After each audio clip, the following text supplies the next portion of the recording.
everybody who have come to this important event, OCBC's first gallery exhibition in their concept space. This very beautiful little space that includes all the amenities of the hip culture, the cafe together with the books, together with a gallery, and of course with your banking facilities as well. So today what I am interested to do is to introduce my two fellow artists, local artists, as well as good friend, Jamie Teo and Jamie Tan. Okay. So can we give that round of applause? Thank you. So for a little bit of a quick introduction about myself. My name is David Chan. I'm actually a arts educator as well as an artist. So I teach in NTU, in NIE as well. I'm a lecturer in both pedagogy studies, that I teach teachers, as well as I'm also a lecturer in the arts department. So a little bit of background, I know Jamie Teo and Jamie Tan for 8 to 10 years perhaps, and I've mentored them before. But they are now artists of their own. I bear no credit. They are really very successful, in some cases more than I have ever been. So I'm happy to today host and moderate for a conversation with them. I've known their work since the very beginning, and I think what I want to do at the very start is to bring everybody back to where color became their passion. So there are a lot of artists who actually create a lot of illustration, create a lot of works, but why go back to this old school way of, using color, the laborious way of painting with a brush, and not just printing. So you can use an iPad to do it, but why go through this rigor of practice to try and error? So I'm really interested to go through the history of their development as well as what brought them to this contemporary approach. So perhaps we'll start with, okay, so for those who are not aware, the guy on the left is Jamie Tan. Okay, so both of them share the same name. Then the lady on the right is Jamie Teo. So Jamie Tan, would you like to introduce yourself and also tell us about what inspired you to use art, the old archaic way of painting as a way of doing it? I think when I was back in school, I didn't really know where's my direction in painting. Then it's only at the last year of my university that I came across philosophy and psychology about color history. So I realized there's this area where we never really question or touch on art school. So I kind of like spent a year gathering a lot of information about color and what it can teach us in the way we live in every day of our life. Yeah. Okay, so I think Mr. Tan is a little bit more interested in how we perceive and how it is actually used in our day-to-day life. How about Ms. Teo? What's your interest in color? I'm very interested in how we often overlook color. Oh, can you hear me now? So yeah, I'm more interested in how people kind of overlook color of like how even simple day-to-day things where you buy vegetables, you buy meat, you go by the color of it, how fresh it is. But then nobody really see it more as a skin of something. So that's what I kind of want to present in my work. Okay, so the skin of an object. So the interesting thing about color, because I myself enjoy using a lot of color, I think the vibrancy is afforded to us, why not use it? So compared to, let's say, the young generation would like to use digital stuff, why does the traditional act of painting, why is it still interesting to you? I think because of like, as you say, a lot of people are using like digital things now. I'm not saying that I'm against it. I mean, I also use iPad on it to do my studies and everything. I think it's using it to kind of help me get back to like the traditional side. Because there are some things that you can achieve on the iPad that you can't achieve with a paintbrush. So I think kind of like the practice of painting is something that you will learn throughout. Even like the more you do it, the better you get. And things that you cannot really experience if you don't paint it yourself. Like you don't play with the material yourself. For me, it's because it's not very immediate. Like for painting, I think there's a lot of understanding about the medium. So the color that you think that you are right, but when you go back to painting, sometimes it's not exactly the same. That's difficult. Yeah. So what you're trying to say is the exploration journey is actually better and more interesting than the outcome itself. Correct. Yeah. So I think what is interesting about artists who actually perform this act or this struggle. In fact, painting is a struggle. It's a painful struggle that's very lonely. And what they like about this is actually the journey itself. It's actually very. It has this. The challenge is really enlightening at one point, and also the outcome. Right, you really don't know what it brings you. So what is interesting is these are some of the works on the screen right now from the previous series they had.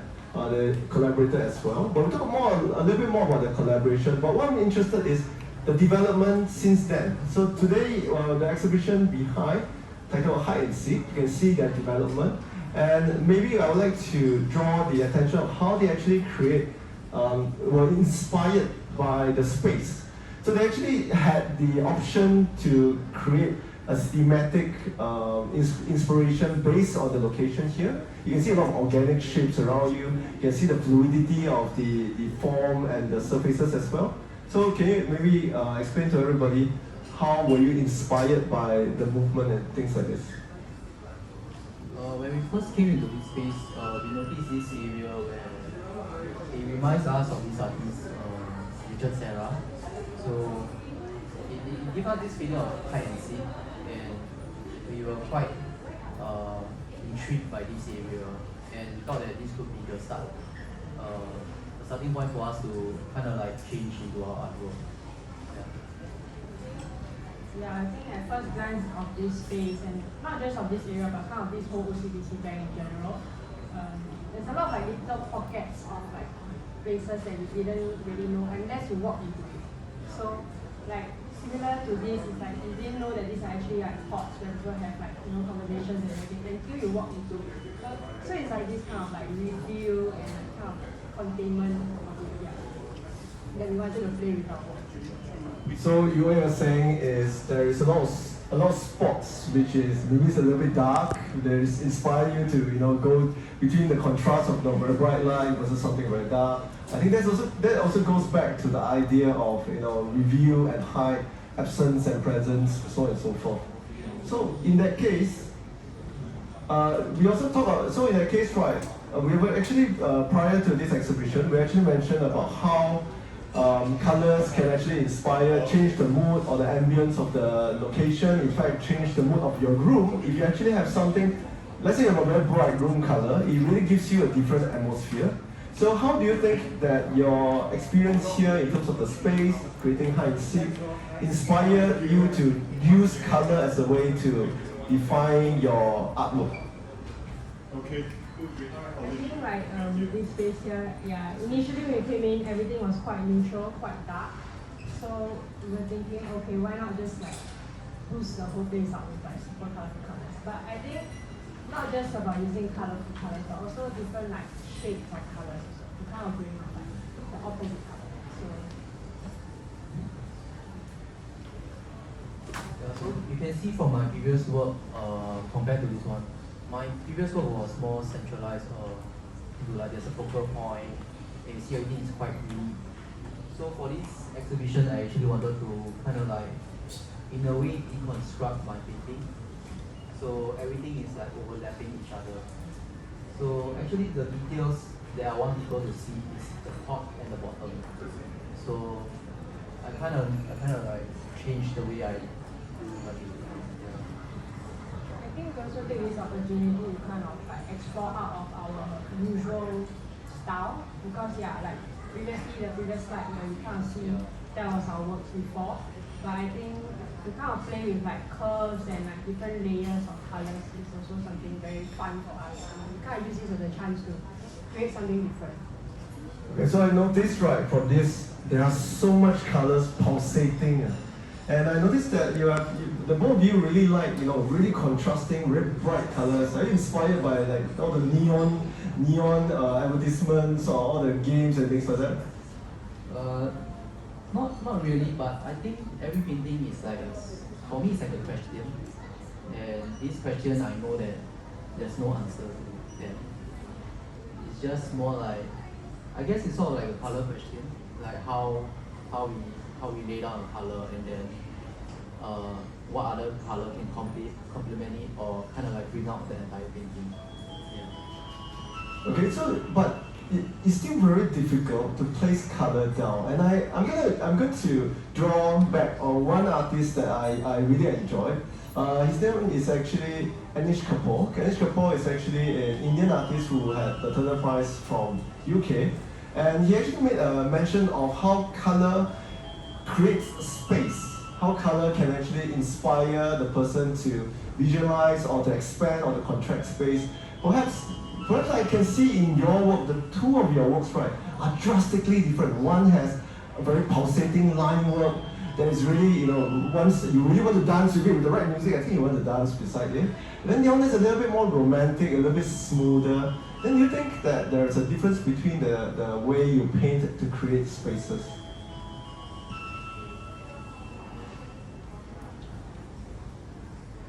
So maybe Jimmy Tan, you can give us your answer first. So what we are seeing here are ribbons, something like ribbons like this. So my first question is, of course, what made you decide on the color choices and the arrangement of these choices, like long and short? Is there a formula to it, or is there an approach that you do one first before the other? Okay, this is the first painting I did. So to be honest, it was very uncomfortable for me because Why so? it was not my usual way to paint. So because everything is not they are all in different sizes, and they are like underneath, and some of them are overlapping. So there's a lot of things to consider. So I need to think like a step further. Yeah. So actually there are some parts in it that I had to redo.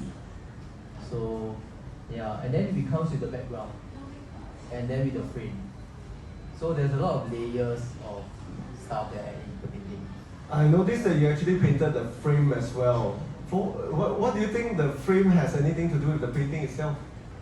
I think it's additional, like how to say, it changes the mood of the painting. In what way? In a way that I was hoping that the frame could kind of obscure some area of the painting when you walk past it. Yeah. So from the side, actually you can see like it's purple, but then once you go closer to it, actually there are more things happening. Yeah. So I purposely make the painting sit inside the frame a little bit deeper. Yeah. So was it your plan? I noticed that your ribbons or the strips, right, is somewhat the same thickness as your frame. Was that part of the whole game plan to create that that transient kind of effect? Yeah, I wanted to have this tonal gradient kind of like arrangement, but I wanted it to be like a tentacle kind of thing. Tentacle. Yeah, kind of like a tentacle, but that's why I put all the details at the bottom. So actually, if you look from if you look just over here at the middle part, it's actually quite neat. Ah, okay. Yeah, so actually I wanted that drama to people to see the drama at the top and the bottom. Yeah. So there is a difference in terms of pacing when correct. the eyes move. There's a different type of pacing when you look at it. Yes, that's interesting. I think it's also when I like the way you take the picture. There's one from an angle. You notice that the one at the angle tends to have different thickness because of perspective. So it also changes the dynamics, how fast you walk through versus how slow. So yes. I was just going to ask, you also don't use only the neon colors, so maybe you can comment on that as well.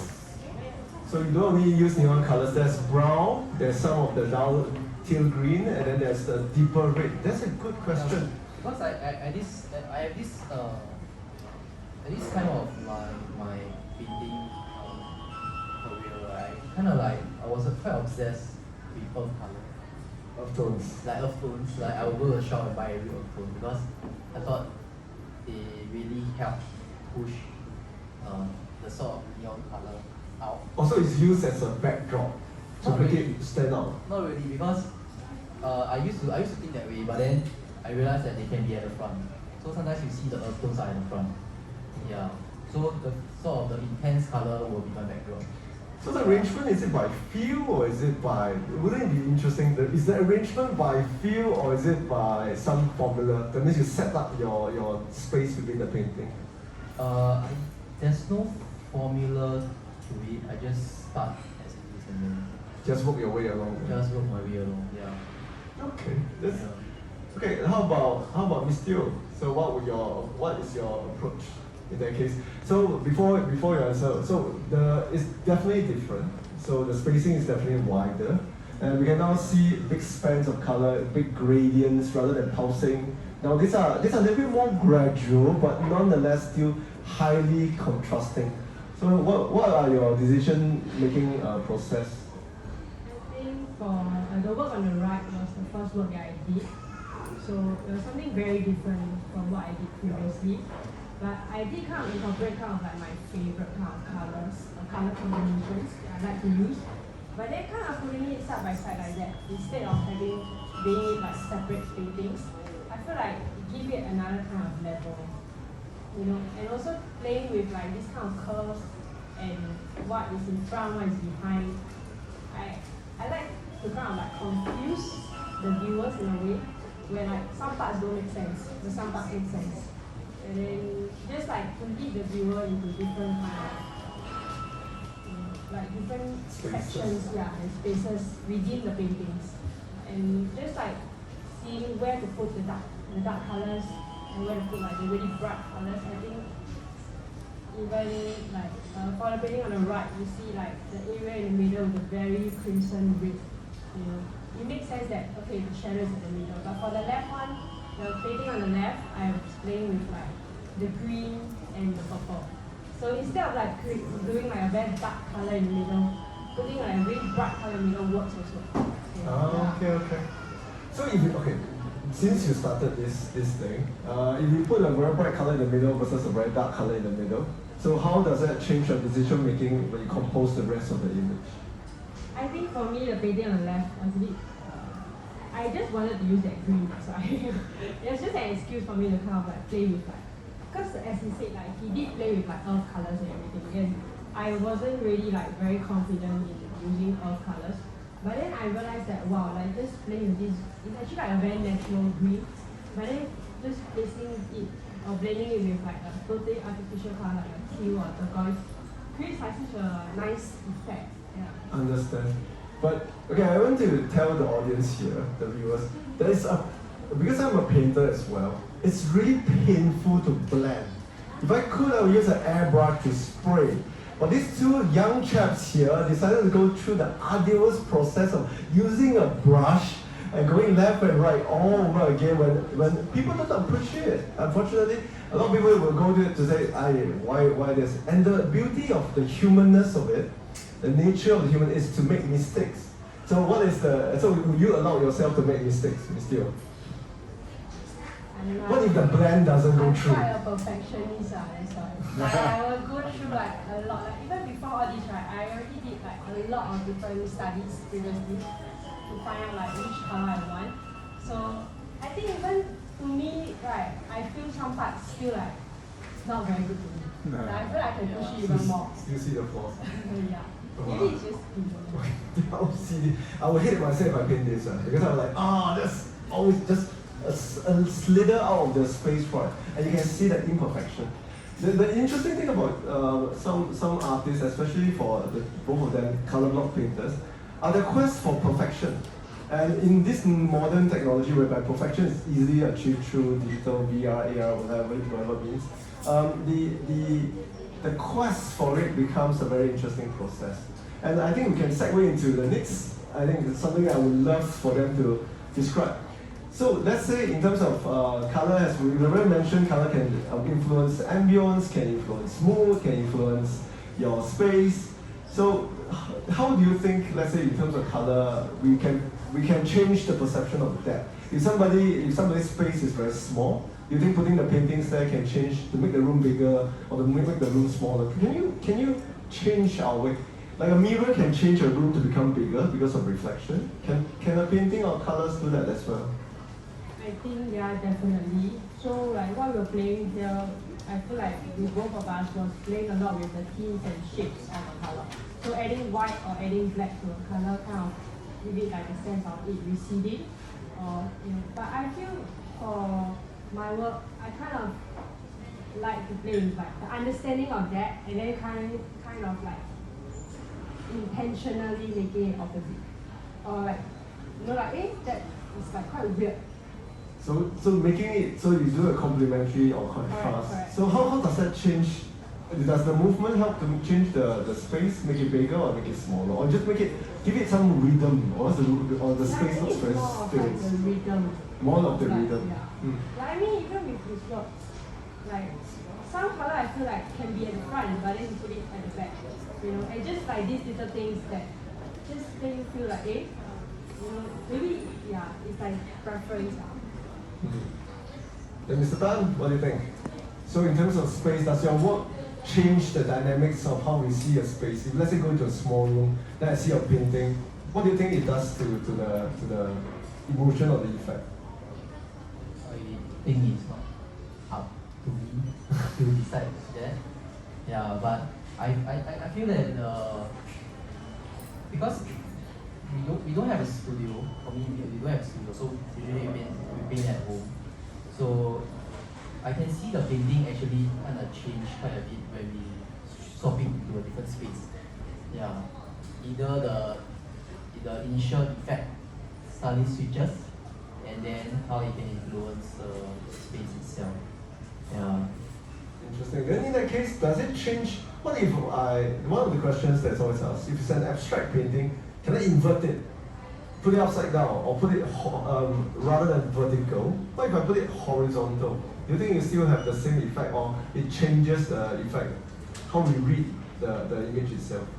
To be honest, I think it will change the effect In what way? in a way that I think when it comes to a certain point when you started about to finish a painting, you know that this is the correct orientation. If you don't be so mystical, can you give us a bit more? It's, Yeah. no, I feel that Big mistake, that's right. I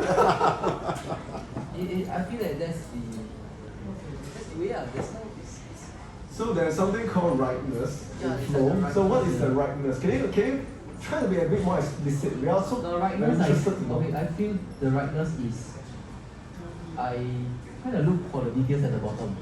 The details at the bottom. Yeah, the details at the bottom. So I kind of feel that if I want, I feel that this portion is quite interesting, and I want it to be there, and I'll just put it at the bottom. So actually, that's the way lah. That's like the secret lah. So that's the final. Yeah, that's like the secret lah. So a famous artist, Gerhard Richter, actually had he does realism as well as abstract painting, and he used to call realistic paintings a holiday, and the abstract painting and a nightmare. Then he will only come to be comfortable with it when there's nothing in the painting that makes him angry. So I thought that was very interesting. Do both of you feel that what would make you comfortable when looking at your work, or versus what would make you angry that you think you have to change? For me, it's when the painting don't dry properly. Because for oil painting, sometimes there's a sheen that happens. So there's a lot of irregular spots. Yeah. So it happened before, and then I have to scrape out the entire portion, and I have to cut down everything just to restart again. Just to do Yeah, just to go through that again. Yeah, but sometimes, sometimes some colors will do that, some colors won't. So that's the fun thing about color. Yeah. Let me still, what do you think? Do you have anything that will irk you so much, or do you Like feel this one that we mentioned already. so, in terms if of it doesn't blend blend. if it's not perfect. Yeah, there will be this No lah. patch on the painting that you can see. Yeah. So on that note, let me just move this one. Okay, something that I would like to move on a little bit is perhaps about process. So we talk a lot about how color affects us, and we also start to segue into this idea of what really drives the artist to consider it finished, or really what what are the different methodologies that actually go through. So one thing I'm actually quite curious about is the range of strokes and whether how you stop or start. So in terms of, let's say, narrative, you usually read from right to left or top to bottom. About painting, when the artist goes through it, the approach is quite different.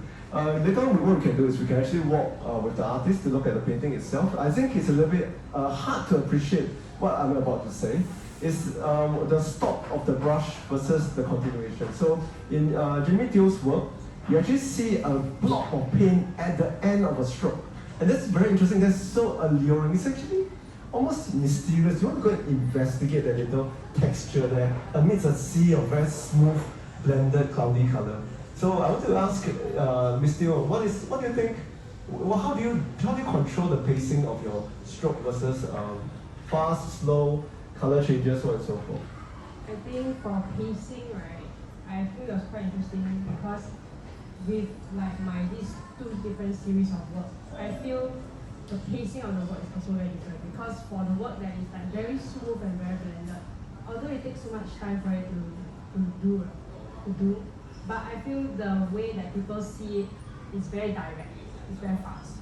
So people see, but like, okay, that's it, you know. But with the strokes and with like me intentionally leaving like the paint, I feel like it slows it down because then people will kind of like look and then be like, oh, it's transitioning to another color and that was the color that was against it. And then the idea of like me intentionally leaving the stroke is to kind of like force the viewer to slow down. Kind of like don't absorb everything like so fast. To kind of see, you know, an edge or something. So this edge, right, I like to play with the idea that it can be an edge of recognizing something. So some people may see mountains, some people may see a wind. So it's like having the viewer kind of create their own idea or their own response. picture. Yeah, response. So I think in that case, this is one of the works. Once again, it's quite difficult to appreciate the movement simply because we don't see the texture, the depth of the paints there.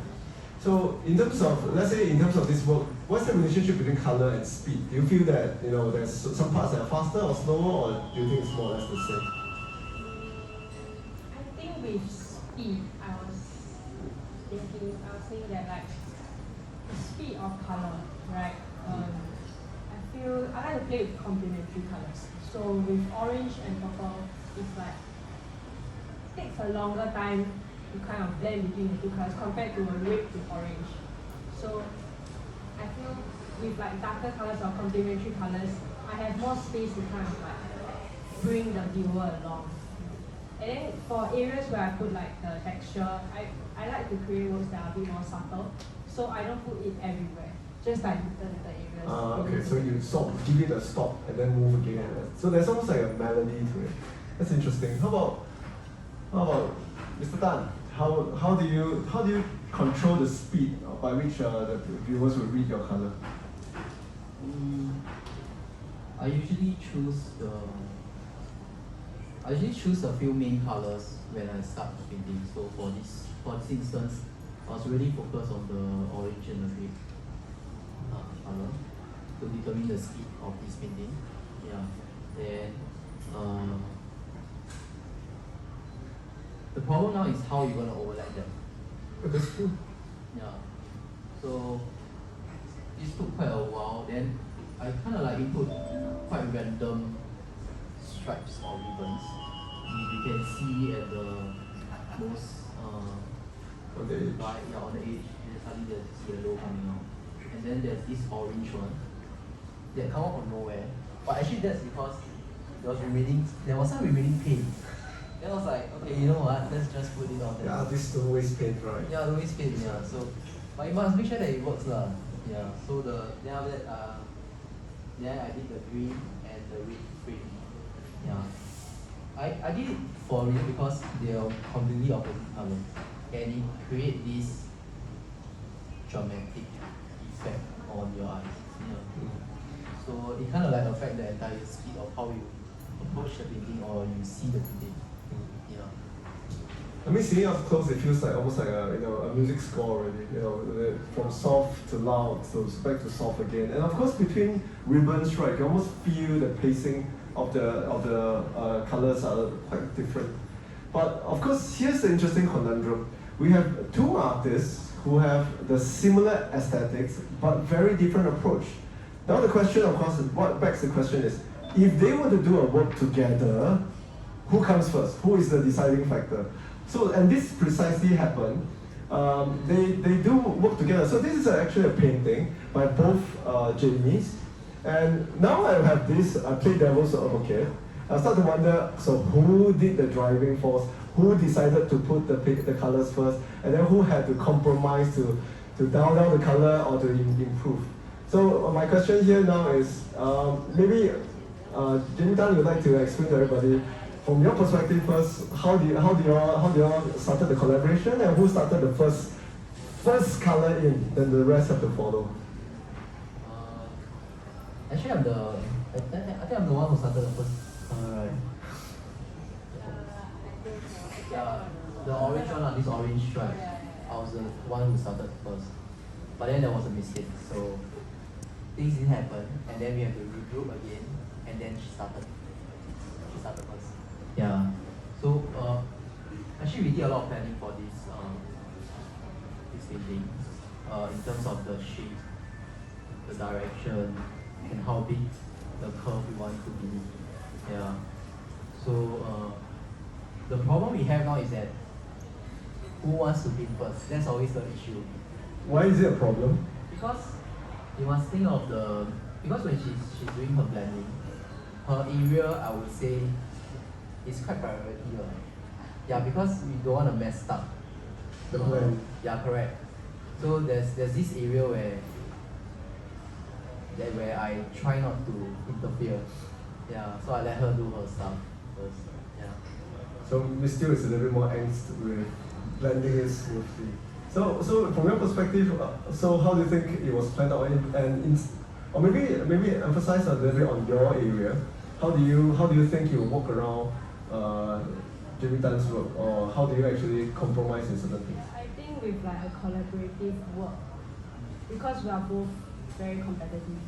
Yeah. So Yeah. actually, like we did kind of like discuss of like how we're gonna do this. So it's not we didn't kind of want like split it to like, okay, you do this, I do this. But I feel it was more of like us creating an end result that both of our style complements each other instead of fighting for space or.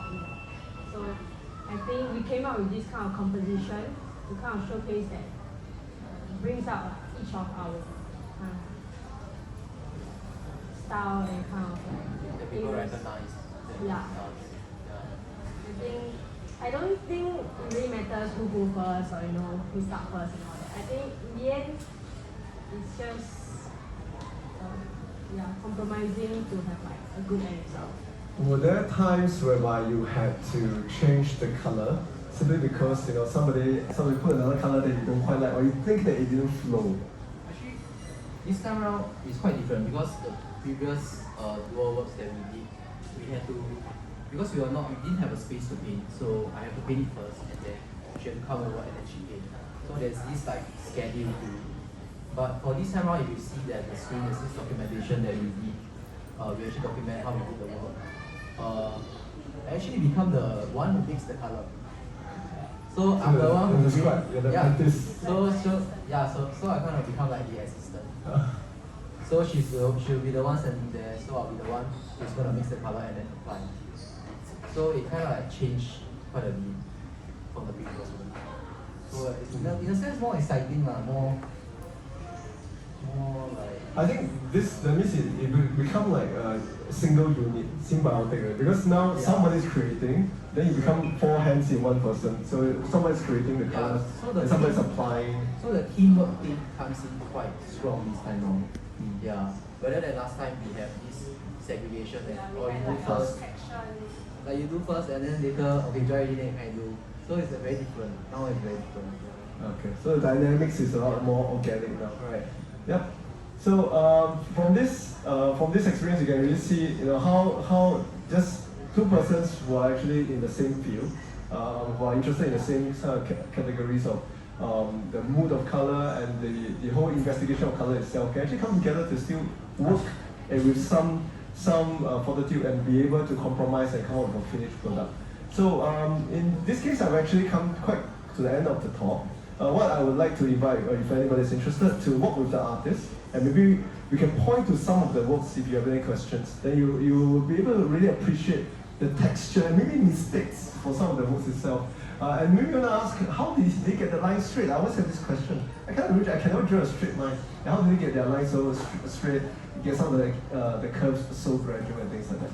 So apart from that, I have nothing else from me. I would like to thank those who are here. Beyond that, we will proceed to the artworks itself. So I'd like to thank everybody who invited. Thank Jimmy Tan and Jimmy Teo. Can we give them a round of applause? Thank you so much.